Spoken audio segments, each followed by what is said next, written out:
Welcome back to the Umuco podcast with Alex and Dydine. Today we're speaking with Magda Zenon.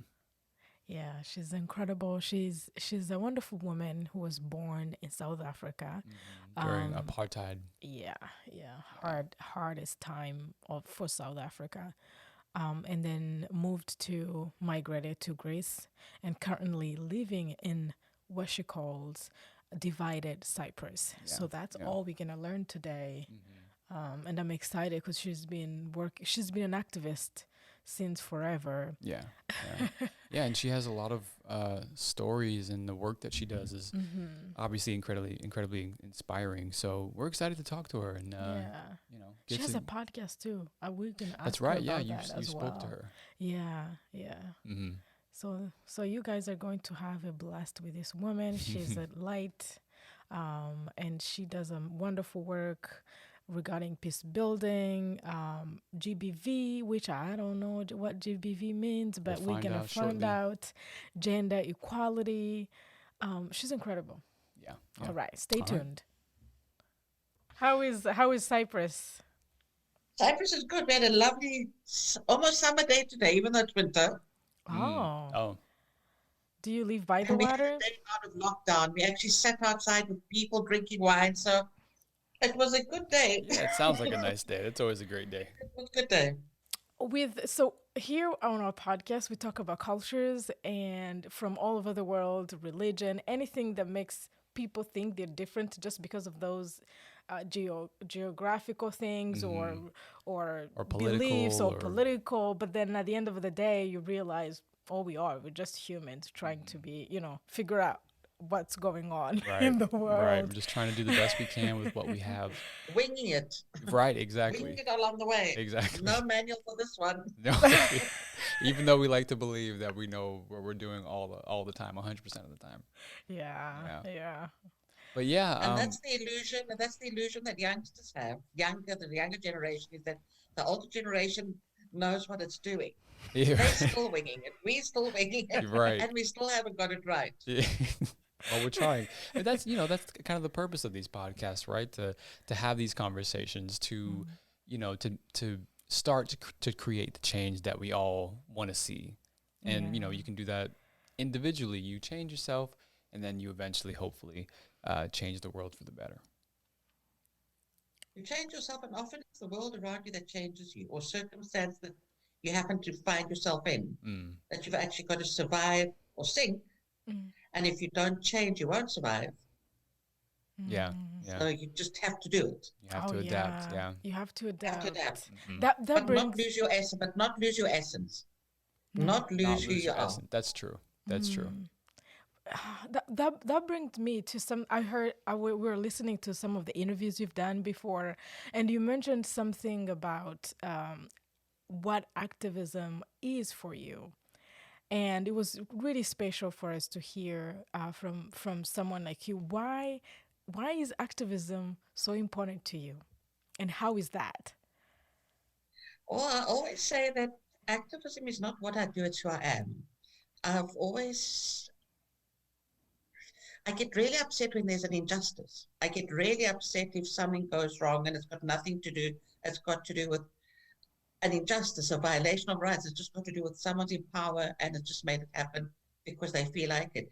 So to me, activism has got to do with using my voice. Yeah. It's got to do with the fact that if I see an injustice, I've actually got to say it.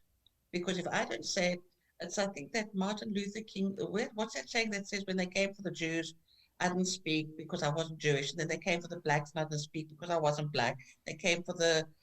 And then they came for me and there was no one then to speak for me. So I think it's a case of whenever there's an injustice, it's an automatic reaction. Yeah. I have to speak out. I have to support. I can't shut up. Right. Yeah. And it's just who I am. It sometimes gets me into trouble, but I'm not in this world to please other people. No. I always feel I have to do it because I need to be able to sleep at night.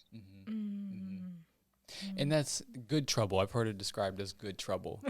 I think that was John Lewis, who recently passed, who was a part of the civil rights movement. And he always described him, going to these protests and going to jail several times, that's good trouble because you're speaking out for, for things that need to change. And I'm happy that you said that it's who you are. Activism is who you are because you personalize it. And I feel like a lot of people, it doesn't take a lot to do the research, to read up on your fellow human going through something, even though it doesn't directly affect you. You can relate to that. You can step inside another person's shoes and then personalize it. And then, of course, like you said, it becomes who you are. It's a moral responsibility. I just remember having a conversation with the journalist when I first came to Cyprus about 20 years ago, and she was a journalist, and I was just finding my place within this community. And she said to me, but what's this about inequality for women and the gender pay gap? Because I'm okay. And I thought to myself, is that what it's all about? I'm okay, so who cares about the rest of us? If my sister in Los Angeles is not okay, I'm not okay. If my sister burnt in India because she happened to look at someone that was from a different caste, and I have the luxury or the privilege of marrying or looking at who I want, I'm not okay. My privilege it's not me, it's us. Yeah. So it's not just about me being okay. Okay, I do want to be okay.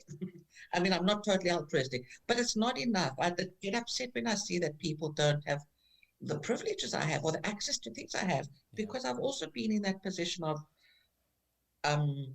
not having money, poverty, having a single parent, where I was challenged to actually keep the household going. So I've been there, but we all need to worry about the community, because in the end, it's the community that saves us or keeps us together. And if we think as a community, that's the way we've all got to think. That's the way I've always thought. Even though I told you I was born and brought up in apartheid South Africa. So just the fact that I was white, I was privileged. Right. And people tend to think as privilege as something you have. But in fact, privilege is something that pushes barriers away. I have privilege as opposed to you because my white skin does not put barriers in my way. Your black skin automatically gives you a barrier or an obstacle or a challenge. Whereas my white skin, and it's a horrible thing. I mean, when I talk about it like this, I feel terrible because I just was fortunate enough to be born with white skin, but I was also born a woman, and there are challenges. So we've got to think of the fact that some of us are automatically privileged, which means you've got to think about other people that aren't as privileged. I think by sheer count and where we were born. Yeah. And I think even having those thoughts, it's having a grateful heart, and I think it puts you at a place where it's a beautiful place to be when you're able to realize, okay, these are my privileges, this is what I have. There are people who have less than me, and how am I going to help them? And also have what I have, even if it's not that much. But I as you were saying that, you mentioned something about what women don't realize, that they are not second. And I think even though the world is changing, a lot of us women, we still believe in those social constructs. And yes. And I wanted you to talk about that, because even when you're a Black person, you don't have the privilege. You also sometimes you think of yourself not how would you say, you don't give the power to yourself to not keep yourself down in a way, because the society has taught the world that narrative, and you also buy into it, which keeps you down at the same time. I think that's the biggest challenge. I think the biggest challenge we all face is the systemic racism discrimination. So you could be, I'm white, I'm middle class, I'm educated, but that people think that because they have all these privileges, it automatically makes you a feminist. Okay, it immediately gives you a pay gap. The pay gap has suddenly disappeared. It immediately gives things. They don't realize that systemically, unless you change within you, to help change the system, nothing has changed. And this is a conversation we have regularly in Cyprus, because Cyprus has the privilege of having one of the highest percentage of women with tertiary education. Yet, in corporations, CEOs, minimal. On boards, minimal. Ministerial council, minimal. But we feel like we're okay. And a lot of the women don't realize that if you actually want to use your power of having an education, of wanting to give in, not give in, give to the system. You've actually got to change the system. You've got to make sure that, for me, as a privileged, white, educated, middle-class woman, unless I have a good daycare, when I have kids, I'm screwed. It's very simple. Or if we don't have a good public transport system here, which means that even with the 14-year-old kid, who's going to take him to extra lessons? Who's going to pick him up from school? So this inbuilt, the systemic racism, people often choose to not think about. Yeah. That it's not as simple as saying, close the pay gap, or do a positive quotas in voting so that women have the chance to get in. It's not as simple as that. You've actually got to change the system to ensure that you don't need the quotas. To ensure that I don't need to kill myself because I want to be on a board, yet I've got a 10-year-old at home. I'm a single parent. How's he going to get around to extra lessons? How am I going to be here to make sure the household works and he's safe? So people don't understand that you actually have to you've got to work, improve yourself and do the best you can do with what you've got, but you've also got to help and contribute to changing the system. Because unless you change the system, racism, discrimination is always going to be there. Yeah. I mean, I know that it really hit home recently with the recent Black Lives Matter in the States, and when in the Final Four, I think it was basketball, one of the teams refused to play in protest, and one of the coaches came out and said, the difference between me and a white dad is I need to teach my son to be safe. I need to teach my son to go out and be safe, whereas a white father does not need to have that conversation. Right. So unless you actually realize that there is an inherent discrimination in the system, at every level, you've actually got to help raise awareness to have this conversation. That I can just walk into a store, no, it's not quite weird because we're all walking into stores with masks. Right. But I can just walk into a store with a hoodie on and no one's going to say a word. Yeah. Whereas if you walk into a store with a hoodie, it's a different. People look at me. Exactly. I used to make those mistakes because I'm from Rwanda. Being black is not a problem. You know, we've had our other issues with genocide with the tribes. And then I get here, I had to learn how to be black. So I had to learn those. Black in America. To be black in America. Yeah. So like a new identity for me.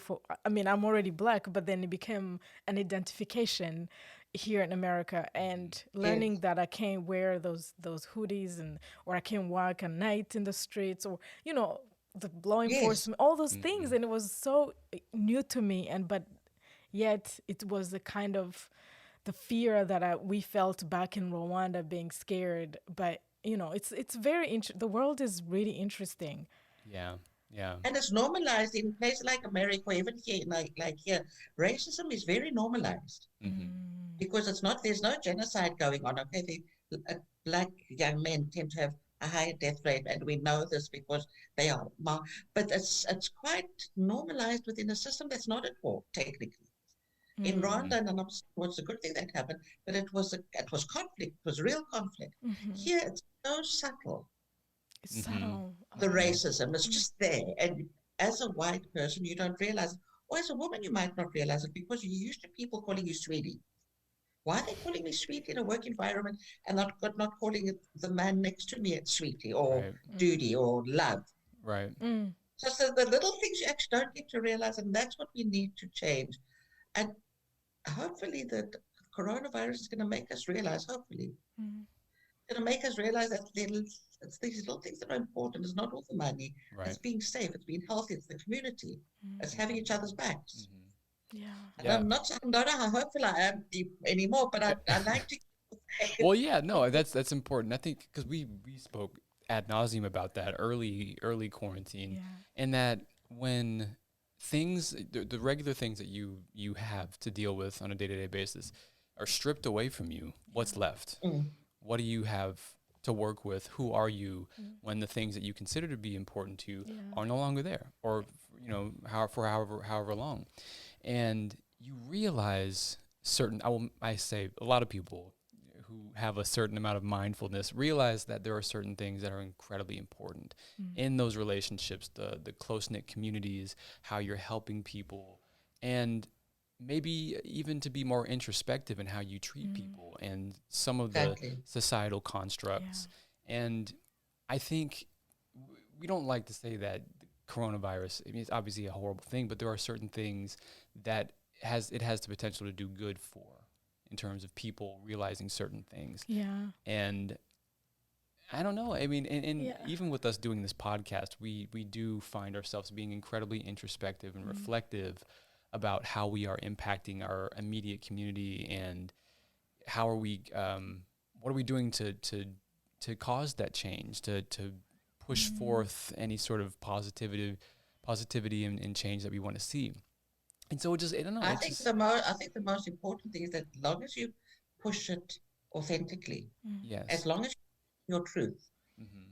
you will affect at least one person. You will at least do good to one person. Mm-hmm. I refuse to believe that all the people I have around me, including myself, because I do this with authenticity, and it comes from here. It doesn't come from here when it's calculated or I'm wanting to get back. I'm just doing it because I'm doing it. This is who I am. I refuse to believe that ultimately there's no reverberation or of the positive energy within the universe, and it's not going to give back to the community and come back to me. Do this cycle. Mm-hmm. You give and come, and you give and it comes. So I refuse to believe that your podcasts are not affecting at least one or two or three people. And to me, that's enough. Yeah. As long as you try and make a change, you will affect at least one person, even if it's just your partner or your child or your neighbor. Mm-hmm. Yeah. Absolutely. Yeah. That is beautiful. It is. I'm wondering, like, how did you become the person you are today? Like, what moment that happened? I don't know when, but you were like, because it's rare that you find people who looks at the world the way you do, and most of the time there's something or somebody that impacted the world view. Was it because you've traveled countries, or was it, I don't know. Well, I think bring with you things inherently. I think the first thing that affected me or impacted me was the family I grew up in, because I had a father that woke up every morning and thanked the universe for the roof over for his wonderful family and the roof over his head every single morning. Yeah. You would go to him and you'd whinge and you'd say, not interested, not interested. Go and do it, because in the older days they used to, now it's um, useful again. They used to put hot water with salt inside, and you would put your feet in this hot water to drain out the negative energy. And it said you go and have a bath, or it said you just go to the toilet, you'll be fine. He would not allow us to wallow ever. He Oh. always he always made us count our blessings, and he walked his talk, because he had a business in South Africa, and he would often, young men would come from Cyprus that needed a job. Yeah. He would give them a job. They would be welcome to eat with us at Christmas, New Year. The house was always open for holidays, because these employees were alone. He was the same with his employees. He was the same with the border family, as was my mother. So I think I grew up in a family of community. Mm-hmm. I also grew up in a family that couldn't control me. I mean, I was the youngest child, okay? Mm-hmm. Growing up in apartheid South Africa, being an activist wasn't easy, Mm. okay? You were followed by police, telephones were tapped. I was on a campus that was private, which meant the police couldn't come on the campus, but there were high-rise buildings around, and they were photographing us. Yeah. And this was the time before mobile telephones. Mm. So I grew up in a time that all my parents wanted me to be was safe. They saw Yeah. they couldn't control the passion. We would have really strong discussions. They would disagree, I would disagree. So there was space for a discussion. There were a few moments that the one the one thing that always sticks out in my brain is in 1976, there were the Soweto riots, okay, where the government passed a law that the black schools had to teach Afrikaans. Now, Afrikaans is a dialect of Dutch, which is only spoken in South Africa, which means by teaching them Afrikaans, you're limiting them. Mm-hmm. They took away the English and they replaced it with Afrikaans. There was a riot in Soweto. Soweto was the ghetto just outside Johannesburg, where all the blacks lived. And it was no storage, shanty towns, and 1.5 million people. And I remember going to see the group of uni friends going to see the Rocky Horror Picture Show, which is a cult movie. Yeah. We went to a matinee, we came out, and the cinema was next to the train station. And we came out, and all hell had broken loose because the riots had happened while we were in the movie. And suddenly, and they were shooting, police were just shooting. And all the Africans were rushing to go home. And I remember walking out and panicking. Our parents didn't know where we were. We were stuck in downtown Johannesburg, no telephones, and just that panic in people's faces run home, I think I can still see them in my brain. Fortunately, there were 8 of us in 2 cars, so we were okay. It was, I think that's one of the moments that actually defined to me of the huge injustice, and that something needed to be done because a government made a decision, a really bad decision. It wasn't a good decision that people had misjudged. It was really a targeted decision to disadvantage the blacks even more. Okay. So I think that was a defining moment in my life. I don't think I can put one moment because I think everything, I went to university, left-wing university. There was a lot of free thought. I'd read 2 really great professors one was my international relations professor that was one of those traditional professors with the pipe and the tweed jacket in international relations. He was someone that I remember clearly, as was my international professor. Professor Dugard was then legal counsel for the South African representation at the United Nations. And he was my tutor when I did my master's. And I think these 2 people inadvertently changed me. And in fact, I found Professor Dugard online about 5 years ago. This is 40 years down the line. And I sent him an email to thank him for changing my life. And I got a lovely email back to say, you know, it's so wonderful. 40 years later, to get an email from one of my students. And he also knew the situation. I think it's also people that change your life. Yeah. Yes. It's also people that change your life. I mean, I then moved to, I was always in political parties, and at the International Relations Department, they would have discussions. I was always quite active politically. But I think, probably think that Cyprus also made me more focused because when I came to Cyprus in 2000, I immediately, a week after landing, the guards were in my favor because I landed in Cyprus on a Saturday, and within a week, I had a job, a house, a car, and my son in a play school. They just everything fell into place. The stars were aligned. Yeah. Yes. And I got a job at a newly established newspaper, which means I had to land running. And I immediately got, a week after this job started, there was a conference on women in divided communities. What can they do?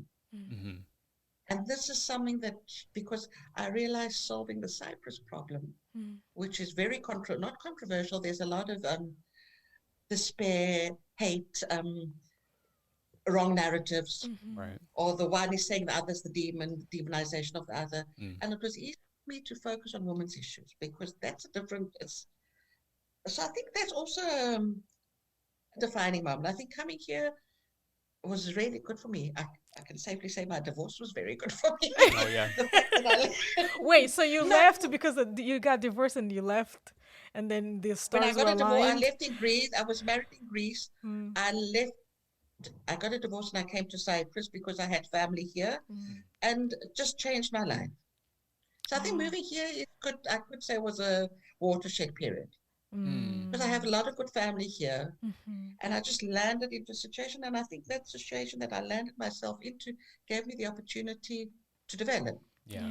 Right. And the fact that it's quite small, okay? So it's quite, if you know how to network, or if you're really interested, it's quite easy to get networked. We've got a population of 1.5 million. 1.5 million. That's really in the whole small. island. Yeah. That's really small. Yeah. Because we're Get to 12 know million people. in Rwanda, and I Whoa. thought it was small. Yeah. Yeah. So I think there are a few defining moments. So I think moving here was a defining moment, but the activism was always in me. Mm. It was always in me. Yeah. And wherever you go, it just comes with you. And I also think the radio was a defining moment for me. Oh. The radio? So how did the radio come about? Because you're a journalist. You were a I was journalist a for many freelance years. journalist. I got involved in the women's movement. I was very active. I was one of the founding members of the first island-wide and the only island-wide women's association on Cyprus. And Alex, Cyprus is divided, okay? Yeah. Yeah. So there's a Greek Cypriot part, and there's a Turkish Cypriot part, and there's a green line, barbed wires and checkpoints, the whole kit and caboodle. Yeah. So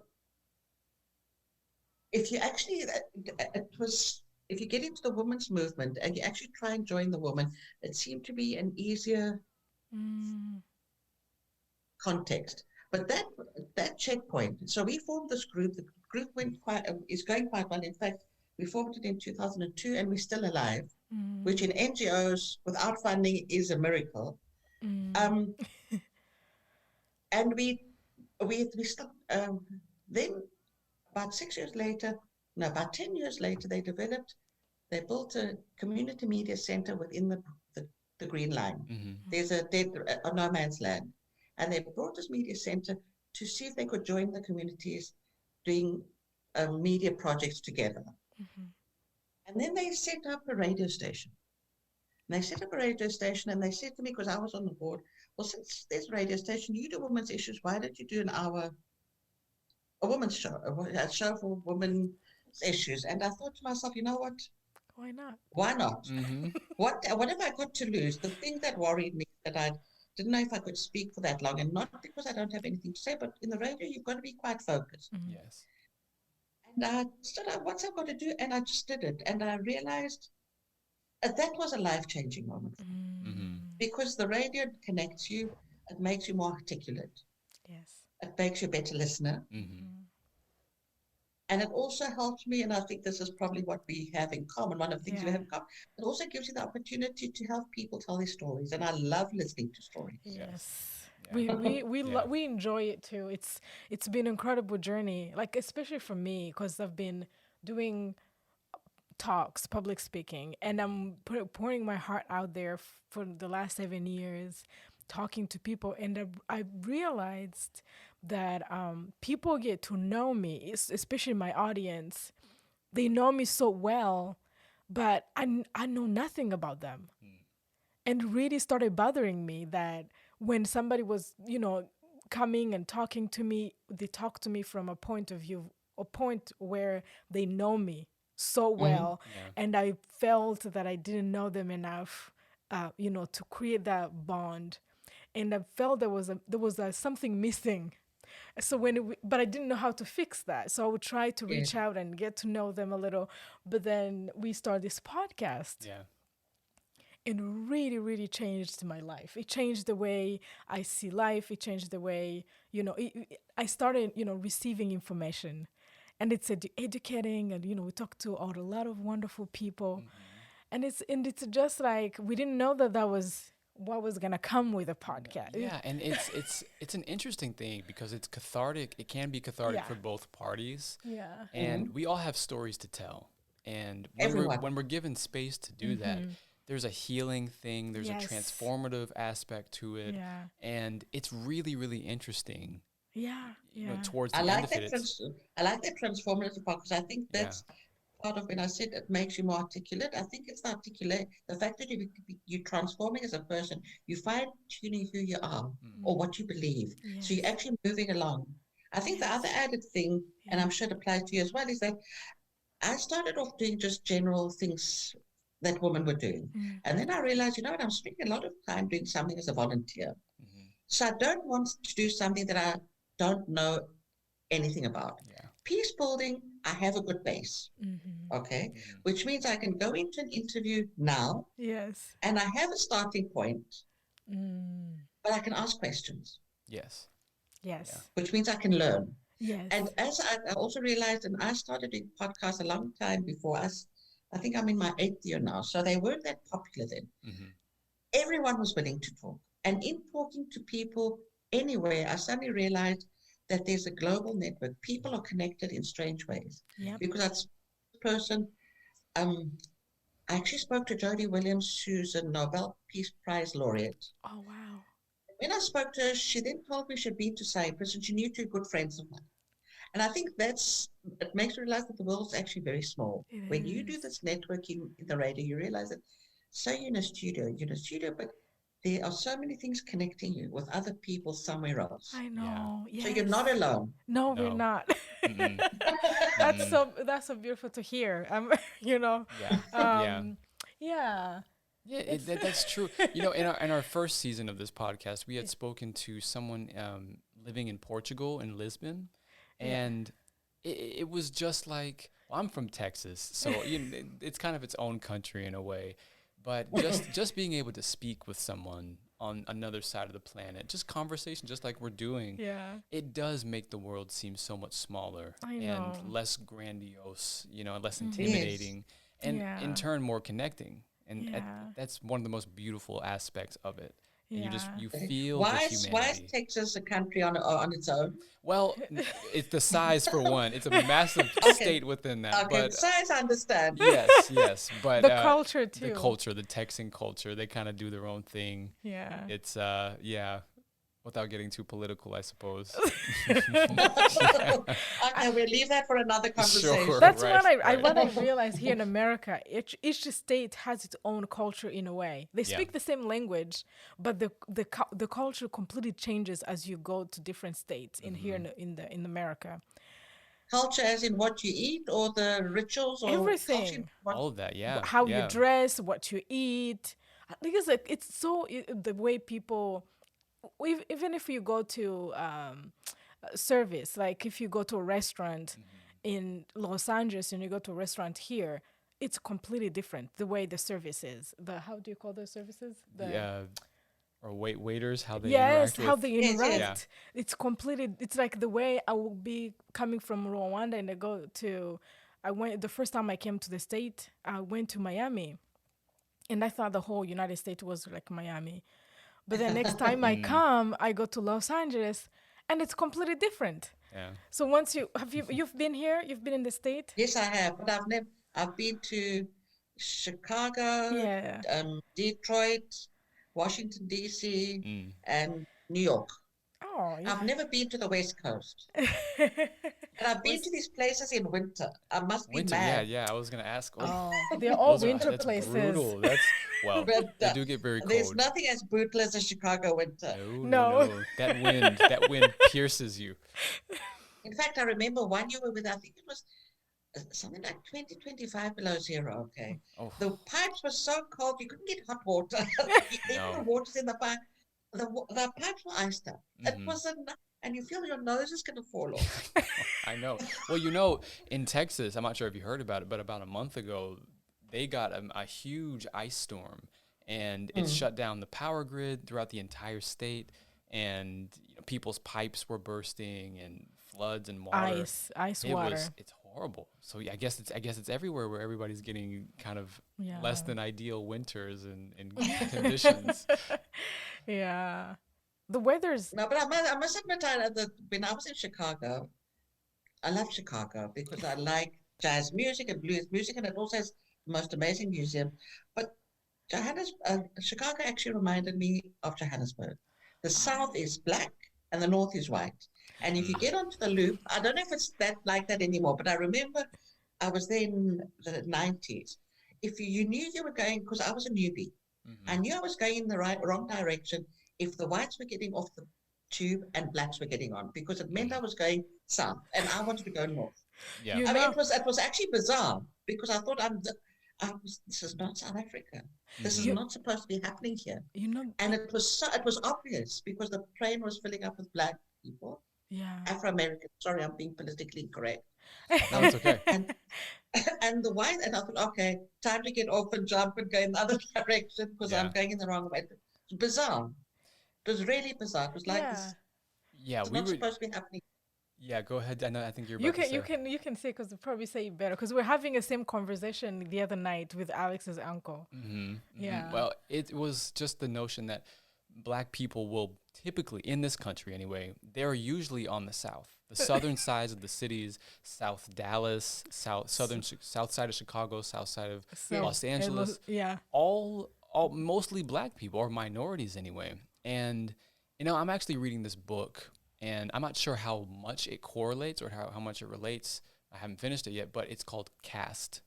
And talking about the caste system that was originated in India, and how it relates to America, and the political unrest and the history of our discontents, as she puts it. And she does talk about how this caste system was adopted in America in the South. And so, there's slavery, obviously, throughout the South, the Bible Belt. And I think that sort of notion that is carried on through these major cities, even hundreds of years after slavery. So the Southern was, all Black. And then, emancipated people go up to the North, where the free Blacks were, and the white people. And so the whole thing sort of carried on throughout history. And that's just kind of how it is. But that's strangely weird enough. that it's the same in South Africa as well. Right. So I just wonder, how that came about too. No, but in South Africa, it was clear. I don't know, but it was this thing about the concentration of people. It was the white affluent living together and the Black disempowered living together. And I think that's what in South Africa it was intentional, because it was systemic anyway. Yeah. Because you were white, if you were a Black person, I don't know how much you know about apartheid, you were a Black person, you had to carry your identity document with you wherever you went. Right. But all that identity document was to identify you. It didn't give you the right to travel or to vote. Wow. Okay. In South Africa. In South Africa, in the years of apartheid, horrendous, brutal. Yeah. Right. And when you were Black, my mother couldn't take the maid with her. If we should take the maid with her, she had to sit in the back of the car. Wow. She couldn't sit in the front of the car. She had to use, if in public spaces, it's like the South in America. Yeah. The toilets were different, Black toilets and white toilets. They Segregated. couldn't go to restaurants. There were Black restaurants and white restaurants. And usually the restaurants in the urban area were white. Oh, wow. Only the 5-star hotels were multiracial, so the 5-star hotels were accepting international guests. So they couldn't discriminate. But it was horrific when I think now of the situation that I went to school, but my maid's son couldn't go to school unless she had money, which she often didn't have because salaries were low and my parents would pay. Horrific situations. Yeah. But that was systemic. And this was the thing that used to make me mad in America, because in America was a non-systemic racism. Whereas in South Africa, it was clearly stated in the law that a Black person was at a lower level than a white person. I could vote, I could travel, I had a passport. The Black person could not vote, could not travel. Yeah, in America was the same though. In the past 100 years, it was the same as South Africa. It just changes throughout history, but with the amendments, but still it's the system. The narrative is the same. The narrative is very it's the same in now. It's more in corporate America, because in your ID you have to say what race you are here in America. In school you have to type that in, which is strange. You have to say, and that's it. It has a trickle down effect, because in school when you're doing testing, you do have to put these kids. They're made to put their ethnicity, their race, and so why? Exactly. I can't understand why. It does not make sense. I don't get it either. It was confusing. Or your sex. I don't also understand why you need to put a male or female. It doesn't. It's not necessary.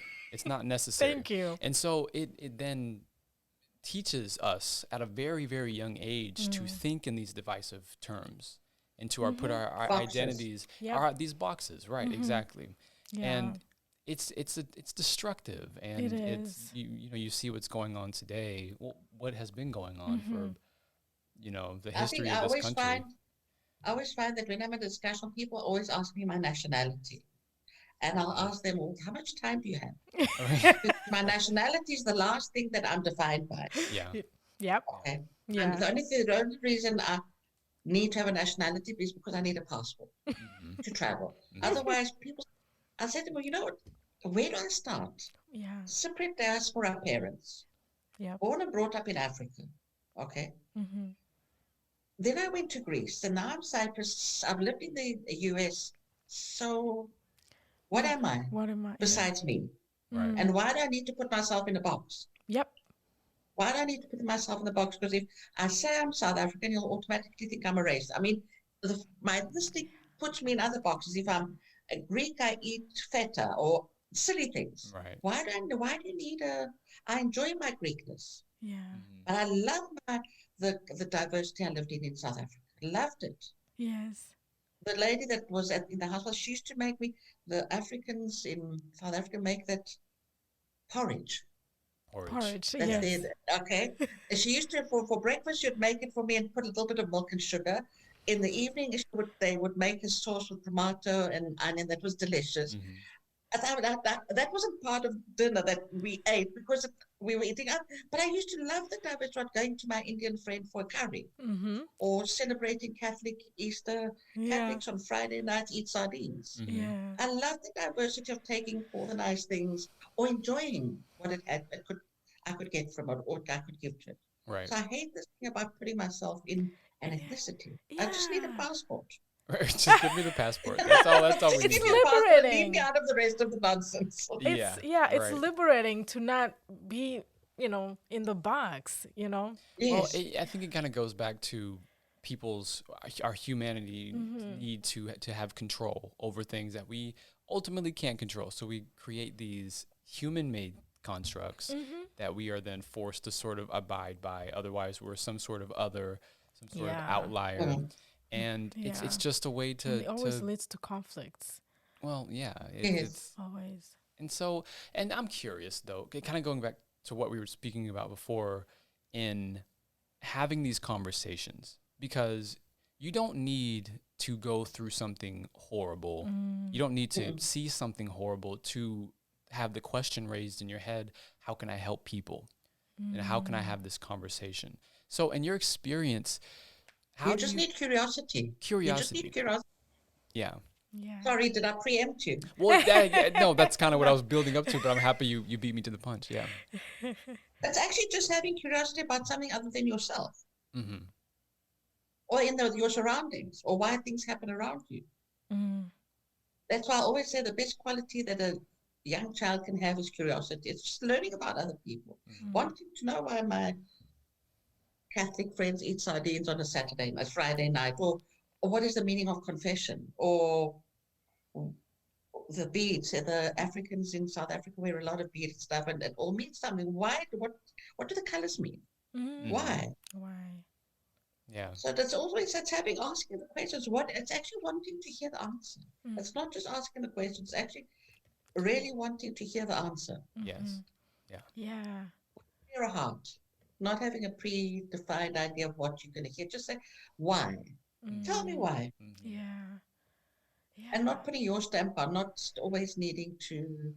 Going to a celebration for Rosh Hashanah, which is the Jewish New Year. Holiday, And wondering, are they, because they serve apples and honey for a fruitful and something like that. All these things have a meaning beyond the fact that they're part of the religion.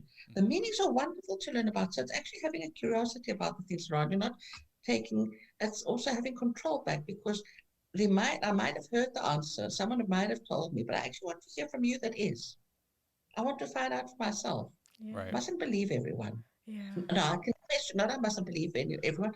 I must question. It must fit with my sense of I must feel comfortable with what I'm hearing about, because I've actually made, whether I've decided to be a nationalist or a murderer or whatever, I must know why I've made that decision. The decision must not have been forced on me. So I think it's the curiosity of wanting to hear other people speaking. Yeah. We've got a lovely women's group. It's called the Women's Alliance for Peace, for Security Leadership, and it's a global network of women peace builders.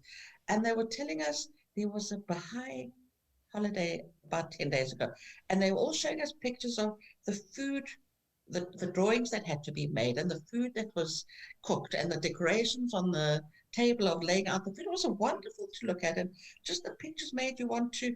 You could taste the food and you could smell the aroma of the flowers. Mm. So I think it's a curiosity of learning about other things beyond yourself. Yes. Yeah, like Yeah. we did Passover. We're doing Easter today, and last week Yes. Last week was Passover. we had Passover. Well, then you're going to have to do today's the Catholic Easter. Okay. Oh, The Orthodox Easter is at the end of April. So Yes. you're going to have to do the Orthodox. Oh, we have to do it. Yep. we're gonna do it all. That's great. Yeah, but we learned some of the food where they came from. It was Absolutely. during the Jewish slavery time in Egypt. So, all the things you learn about people and what they are, what the things are dear to them. You realize how Yes. really sweet and how we're just people. Yes. Yes. Yeah. It also makes I was having a conversation, one of these many that I have with an Israeli mediator. Okay. Yeah. And we know that the Israelis and the Palestinians can't find a solution. And she had said to me that, you know what, you've got to, in order to find a solution, you've actually got to understand the other party's non-negotiables. And one of them is things like the Holocaust. You can't negotiate with someone who actually doesn't believe it. He doesn't have to agree with everything. He doesn't have to love it, but he's got to acknowledge the fact that it happened. Right. Yeah. Right. Yep. So by learning about other people, you actually learn about their non-negotiables, about what's really dear to their hearts. Like you said, Yeah. what's really the thing that really scarred their soul, like the Holocaust. I mean, whatever you think about Jews and Israel and whatever, you can't deny that. And she said to me, you've got to acknowledge the fact in speaking to people and in having discussions, you've got to be able to acknowledge their non-negotiables, Yes. which is what is dear to their soul. So it's Well, a not what is common dear to- ground. Common ground, or not a common ground, it's their truth, and you're not going to change their truth. It's there. You can't deny that the Black people, there was slavery, and this is not a conspiracy of whatever. You've got to learn, and that's where curiosity comes in. You've got to be willing to listen, to broaden your perspectives, your mind, learn something new. Right. And your understanding of people Mm. and different cultures. Yeah. That's and I don't want to spend too much time on it, but a lot of the conflict that a lot of people have, and particularly in this country, is people don't listen to other people's truths. And when it didn't happen to them, in particular with slavery, and I think I heard somebody say something trying to justify slavery in that, it wasn't that bad for whoever, and that's kind of a generalizing it, but just that sort of thinking, you're shut off. You shut yourself off from learning and understanding. But that's what's happening now in gender-based violence. That's what happens. Yes. When a woman goes and reports that she's been abused, the first thing the policeman is going to say, he's going to try and justify the husband for beating her up. He's actually not going to listen. And that's exactly what you're saying. You've actually got to listen to what people are saying. It's their reality. Yes. You're not going to their reality. So you've got to work on their reality. You don't need to stick around. I mean, with the police, they do need to stick around. But if someone's reality doesn't agree with you, doesn't need to be your friend, but you can't deny that that's his reality. Right. Yeah. Right. And I think you said that what's one of our biggest challenges, and you know it better than I do, is in gender-based violence, the biggest issue is they are not believed. Yep. Their reality is challenged every time. And it's always their fault because they were ugly, they wore a short skirt, they didn't cook food, they didn't want to have sex. Yep. Yeah. And no one's actually listening.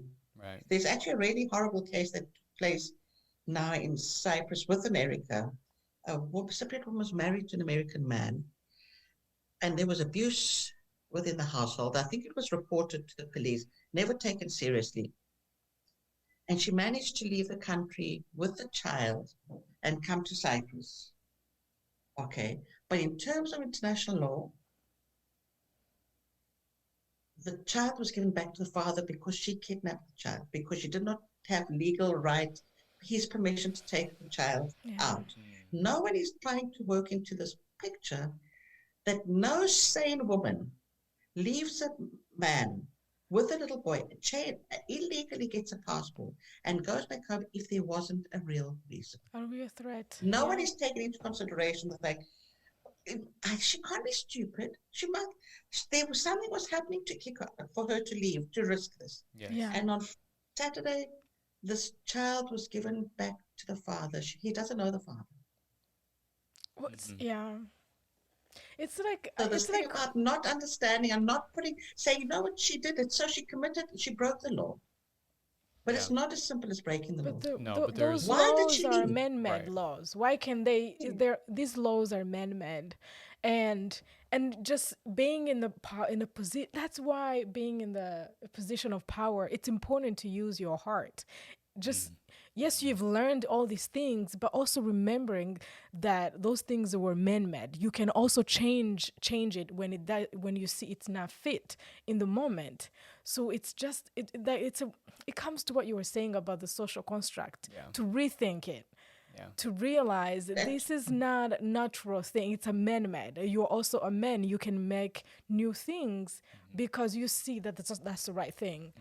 Yeah. It's real. It's also finding your humanity. It's as simple as finding your humanity. Finding your humanity. Yes. Yeah. Finding your humanity. Because in this case, if they had examined the woman more clearly, or I don't know how they did, she must have been mad to have taken the child away. Illegally. Yeah. There must have been something there, so deal with that. Anyway, it's very sad. It's something that happened this weekend, and I think we're all angry and heartbroken that no one thought of the rights of the child. No. How small? He's 4 or 5, something like that. That's heartbreaking. That is heartbreaking. Yeah, that is heartbreaking. This was this beautiful conversation. So this particular interview, because this month we are honoring Genocide Awareness and Prevention Month. And that's the main reason we thought about you, because all these mass atrocities, all these crimes, all these horrible things that disturbs humanity, they come from small things. They come from hatred, name calling, the otherness. Yeah. And we felt like your experiences from living in South Africa, your experience now in Greece and then Cyprus, you will have a message to share to humanity, because these things like you mentioned earlier about it happened to Jews and they were, they're not me, they happens to whoever and it's not me, and then it comes to your door, no one is there for you. So I think it's important to learn, like you said, these things, and then learn how be aware when it's coming to our door and be able to prevent it to happen. It's also getting the message when things happen. You've got to get the message of what has happened, because things don't happen alone. Things spread. So if you don't acknowledge something good or bad, if it's something good, thank God it should spread. But if it's something bad, you've got to actually check it before. And there are always ways of checking it before. Okay. This is why one of the reasons, and I'll take you back to the women peace builders, one of the most important parts of peace building is actually the women. And I'll tell you why it's the women, because women are usually more aware of the warning signs. They're more of their sons being unemployed, or mixing with the wrong crowds, or having nothing to do, or stuck in a room. And that is one of the signs that they might be violent. Mothers know when things are going different at home. Yes. Think about it. If the mothers in Rwanda, I'm not saying, if you've got to be able to stop the conflict, you've got to realize that the conflict just didn't come out of nowhere. As you say, genocide just didn't happen out of nowhere. No. There were warning signs before. All the genocides and all the conflict signs had warning before. And a lot of peace building now is focusing on prevention rather than fix. And okay, you've got to fix. But at this stage, they're working on prevention, because the whole idea is not to stop a war. The whole idea is to prevent the war from happening. So if you actually listen, if you listen to the communities, mothers or aunties, because in rural communities, even in urban communities, mothers, and I'm being very stereotypical, mothers are usually aware of changes of patterns of behavior. So if you at home see that your son or your daughter is more neurotic, or if you see a change of behavior, or you see an apathy, or you see more monies around. So we now have to focus, and that's why we need community. That's why you need community, because it might not be me picking it up, and it could be you, my sister, my cousin. So when you've got a more well-connected, if you're aware of your community, you're aware of things before they actually happen. Yes. You just need to learn to recognize them and be aware that wars, as I said, wars mustn't be, we mustn't stop wars. We must prevent the wars. We need to transform peace building to peace prevention. Yes. And that's what we need. That's the way we will hopefully prevent more genocides. Because you know yourself that in the Rwanda conflict, there were warning signs before. That's what, when you mentioned about women knowing and having the feeling of what's happening, it just took me back to my grandma, my dad's mom, right before the genocide. There were signs, but people didn't know that the genocide was going to happen. They didn't think of genocide happening. They didn't even know the genocide. They didn't know anything about genocides. Yes. Right. But my mother took me and my baby brother, and that was early 90s, to my dad's parents. And so she can leave. She wanted to leave us to our grandparents' house so she can flee, because young people who seemed to fight back were being put to jail or killed. So that's signs of most of these conflicts. And my grandma told my mother, which my mom always feels guilty because she was really mad at my grandma. Because when my mom took us there, my grandmother said, "No, darling, I cannot allow these kids to stay here. I have a feeling something horrible might happen. And these two children might be my only blood that will survive. Take them." So she didn't accept us to stay there. My mom took us back, really mad, crying. And she said, "Okay, let me take them to to her own parents." So she took us to the eastern province in Rwanda, me and my baby brother, left us there, but didn't tell them that she was leaving. She didn't say bye, because she knew my other grandma might say also the same thing. I think she knew. But children and grandparents were not targets until, the genocide was a mirror generation. But when you're saying that, those women knew. They felt it. They felt that, the atmosphere in the country was changing. They could. So that when you say that, I was like, my grandma knew, because no one at my grandma's house survived. They destroyed even their homes, everything. So we wouldn't have survived if my grandma had accepted us to stay at her house, because she didn't make it either. Yeah. I don't know what to say. I mean, I don't. That's okay. I have a lot of respect for you for what you've been doing, but I do. That's why a lot of the work that's been done now is to raise awareness with the women within the communities, to actually teach them how to use their intuition or what to do, because that's what we've got to work on. Because if there was perhaps a stronger system, although the genocide happened quite quickly, there's a stronger system. There's a way of getting people out. Yeah. Okay. Yeah. Or arming them. Bad word. But there's got to be a way of actually getting the governments even to recognize the size, because within our communities that are semi-stable, there are, in our community, we've got a very big rise in right-wing. And I'm talking neo-Nazis. Yeah. And that's usually a sign that something's going wrong somewhere, and it needs to be controlled. Yeah. But especially in rural countries, you'll find that it's suddenly the son has got a lot more money on him, or there aren't any jobs, and when they've got no jobs, they've got nothing to do, which means the jihadists, they're a target.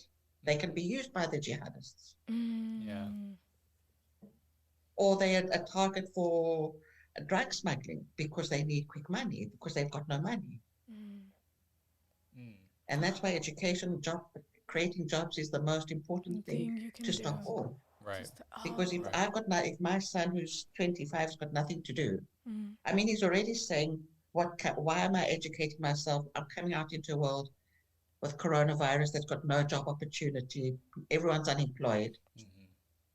Terrible. it's terrible to hear this, and this is why we've got to be really careful with your age group now. Yes. Yeah, because people are worried. Yeah. People are. Yeah. Yeah. And there's a sense with some people, there's a sense of hopelessness. Absolutely. Yeah. And there's people who can use that moment to use those kids to do the wrong things. Like, remember what, I don't know, one of our first guests on this podcast was a white nationalist for years. But he told us one of the reasons why he ended up there was he was a teenager when he was recruited. But it was, they found this gap where he didn't have anything to do. He was angry. He didn't have job. He was, things were just not working out with so much anger. And it was an opportunity for these hate groups to recruit him because they could speak to his feelings that he was feeling.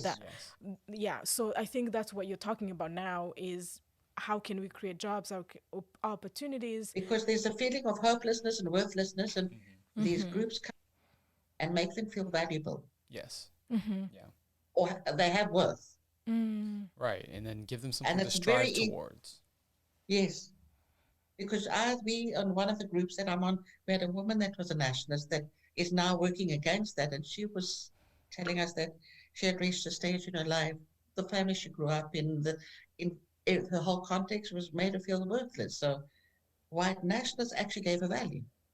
Yeah, Quite creepy. That's really creepy because they're feeding into their grief or anger or all the negative. It's easy to appease those emotions when they're so raw, and when you're in that space, that mind space, it's a vulnerable space. Yeah, and you're looking for anything that can get you out of that horrible feeling, and it just so happens anything, right? And the low-hanging fruit is right there for you to grab, so you just latch onto that for some sort of purpose and identity. Yeah. So we've got to learn to recognize the warning signs if we want to avoid genocides or any kind of conflict. Yeah. Because it's there, it's brewing, and we've got to learn to recognize it. Right. Yeah, absolutely. And do something positive with it. Absolutely. Not feed it to make it worse. Yeah, absolutely. That's something right there that everybody needs to hear. We all need to hear that. If it's for the first time or if they're need to be reminded, that's something that we all need to consciously have in our heads and in our hearts, I think. Oh, yeah. What's the message you would like to leave with us in general? As young people who are, trying to change the world. Well, I think the one message is that you're not alone and you've never got to stop trying. No, the one message is people like Malala and Greta, the Norwegian, that is that one person can make a difference. So don't stop trying and don't stop hoping. Thank you. Thank you. You must, groups are good and community is important, but it doesn't mean if you feel something is right, do it. You don't need someone to agree with you. If you feel it's right, do it. Yes. Yeah. We'll do and you will our always best. effectively one person. I don't believe there's anyone in the world that hasn't touched the heart of someone else. Right. Yeah. Right. So you believe it, you do it, and one more person can make a difference. Don't lose hope. Thank you. And you don't know who's watching. You don't know who's looking at you. Absolutely. That's true. We'll do our best. Right. You must do your best. It's your world. I mean, we've made a mess of it. But it's your world. But it's your world, and there's a lot of things. There's a lot of good in what has been done. So just use it positively. It's the bad usage of the internet that is harmful. You've got to use it to not create fake news and create conversations and great research or good people speaking. Yes. Absolutely. Absolutely. Thank you so much for giving us your time. I thank you. Yeah, this was really so nourishing for us. It is, yeah. So on this Easter Sunday, this is a great way to start it for us. Yeah, absolutely. Well, this is a good start for the week because this is at 9:00 at night where I'm at. So this is a good start to my week. Well, good. That's good. Good to hear. That's good. I thank you because we also have to be intergenerational. Yes. It's not just one generation. We've got to work everyone. That's the whole part. It's not just men and women or blacks and whites. It's intergenerational. It's inter-educational. It's into everything. We're all in Everyone's this going to together. be part of this conversation. We're all in this together. Absolutely. Yes. We're in this together, but you can make a difference alone. Absolutely. Yes. We all have somebody says that the life is like a piece of a puzzle, and each living thing is a piece of that. It's a piece of that whole puzzle. So each one of us, if have our there responsibility, is important. If we don't do our responsibility, there's something missing in that puzzle. So I like that. Yeah, I like that very much. I think that's a good thought to guide. We're all part of a puzzle, so each one of us is important. Yes, each one of us is important. Yeah, each one of us is important. Yeah, you're important. I I'm thank you important. both very much. Thank you so much. Thank you. So this was amazing. Thank you. Have a good night, and we'll talk soon. Talk soon. Thank you. Thank you. Thank you. Bye. She was amazing. It was really wonderful to talk to her. She has experienced life. She has. She's experienced a lot of stuff, and through that, she has such strength and such her ability to clearly convey these messages of unifying, right, and her she was talking a lot about community and listening to one another and respecting our experiences. And these are all things that we all know.